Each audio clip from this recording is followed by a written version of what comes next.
అరే గారెడ్డి, ఆ మిర్చి యాడ్ లో మనం కొట్టేసిన 14 టిక్కీలు మన ప్యాలెస్ లో పెట్టించినావా? మిర్చి యాడ్ నీకు బాగా నచ్చినట్టుంది కదన్నా? ఏం నచ్చడం రా నీ అబ్బా, ముఖంత మంటలో ముందు పైన ఏం చేస్తా ఉంటే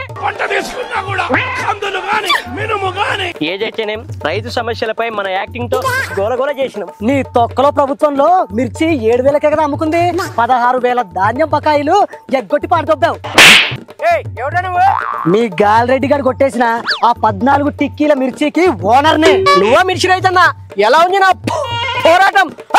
నీకు అధికారం లేదనే ఆరాటమే తప్ప పోరాటం ఏడ కనపడింది నీ బొంత.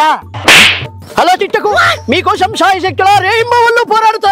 మా సమస్యల మీద పోరాడడానికి అసెంబ్లీకి పోకుండా ఎందుకు ఎదవటామాలు? మోజీ సీఎంతో ఎలాగైనా మాట్లాడేది? మరి మీ పేటీఎం గాళ్ళేంటి సీఎం అంటూ గగ్గోలు పెడుతున్నారు? వాళ్ళు ఇంకా నిద్ర లేవలేదా? ఈయన గారు ఇంకా మొద్దు నిద్రపోతున్నాడా? బాబు లేవు.